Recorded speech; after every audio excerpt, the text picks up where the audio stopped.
We were kind of off-roading, but not really. Honestly, this was my favorite part of the road trip. This was my version of adventure over 50. What I didn't realize was that this was the easy part. And then there it was, the winding road, one vehicle wide, minimal guardrails, and a drop off that felt like it went down thousands of feet. For real, I started praying. I may or may not have quietly said my goodbyes, and now we're on a one-lane mountain road with a 1,000-foot drop. Before I fully processed it, we were already on the road, going slow. Really, really slow. And that's when he said, "Sorry, babe, but there's no room to turn back." The ledge was really tight, really, really tight. Trying to turn around would have been worse. There were no cars coming toward us, thank God, but there was one vehicle behind us. It was a truck. So backing up wasn't really an option either. I told him, fine, I'm just going to close my eyes. But then I stopped. Wait a minute. We flew thousands of miles from Houston to be here. Jaime can't even really look because he's driving. I'm the only one who can fully see this, the only one who can capture this moment. And instead of being afraid, I picked up my camera and I looked. And it was absolutely breathtaking. Scary? Oh yes, but so breathtaking. We're at the base of the mountain after all those switchbacks and poop in your pants backs. And this is the straighter part of the journey. Past the stream. This is ice water, melted ice Ooh, water. from the glacier. Yeah. Look, there's people camping out there. You want to stop here or no?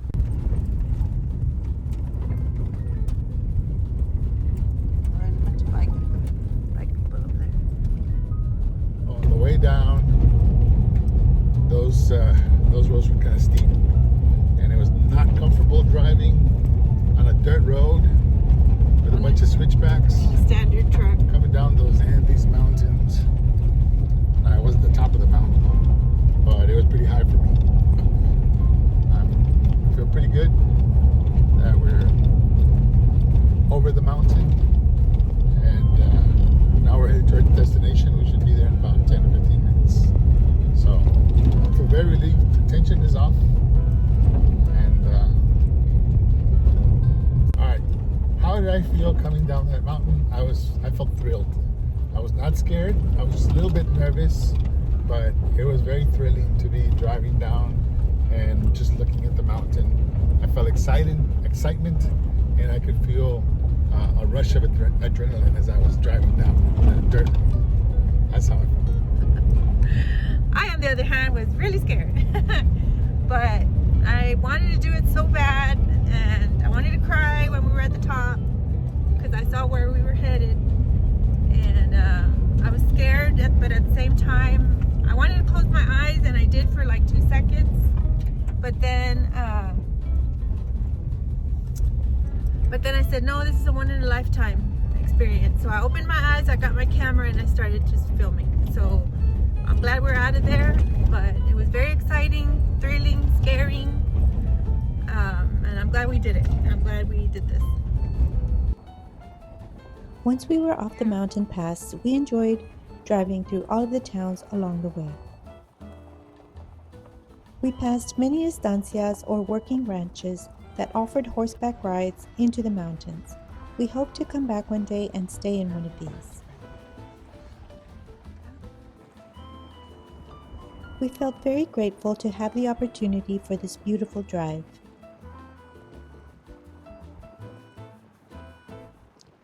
We could sense that we were getting closer to the Potrerillos Lake because we would see more and more people along the road having picnics and enjoying the day. We can finally see a glimpse of the lake. The valley looks so beautiful here.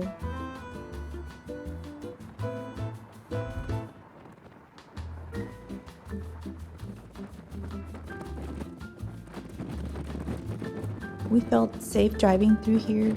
We drove through many towns along the way once we got back on the paved road, headed towards the lake. The Andes attracts mountaineers and outdoor adventurers from around the world, so this region is used to people exploring from all over.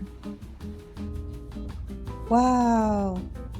The lake is just like we were told. The color is beautiful.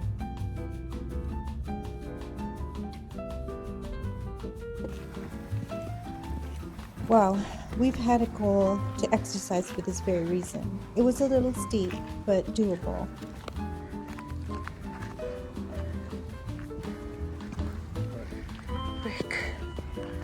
Break.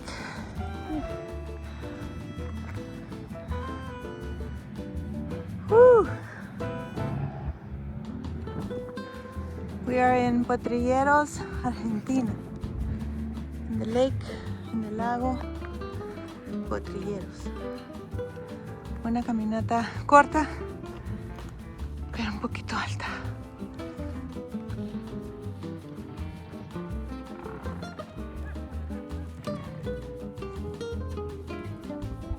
"30 years of marriage, and we're still out here chasing mountain roads and anniversary sunsets. Adventures over 50 aren't about proving anything. They're about reconnecting, laughing, and finding new ways to have fun together. If you're thinking about how to celebrate your 30-year anniversary, maybe it's time to do something that surprises even you." On the way back, we took the highway, because you do not want to be on the shortcut at night. There are no guardrails, no lighting, and once it gets dark in the Andes, it's dark.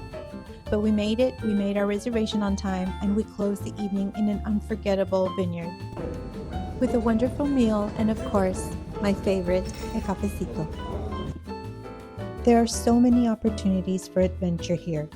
And adventure over 50, well, let's be honest, it looks a little different. But what brought us to Valle de Uco was the wine.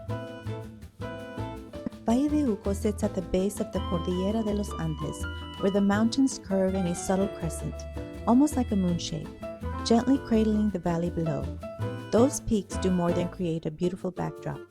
Meltwater from the Andes nourishes the soil, and the high altitude, nearly 3,000 to 5,000 feet, brings intense sunlight during the day and cool nights that slow the ripening process of the grapes. That contrast creates balance, depth, and elegance in the grapes. It's why this land is considered some of the most perfect vineyard terrain in Argentina. In fact, some of the most recognized Argentine Malbec in the United States trace their roots back to these high-altitude vineyards right here in Mendoza. Because many are aged in oak barrels, you'll also taste subtle vanilla, cocoa, leather, or even a little smoky wood finish. Some higher-altitude Malbec from Valle de Uco can even carry a slight brightness, almost like a red cherry or a touch of fresh herb, because of those cool mountain nights. If this video encouraged you or gave you an idea for your own adventure, make sure you like this video and subscribe so we can keep exploring together. Coffee, travel, gardens, and choosing joy after 50. Thank you for being with me today. Remember, take a breath, take a sip, and choose something beautiful today. See you next time. Bye!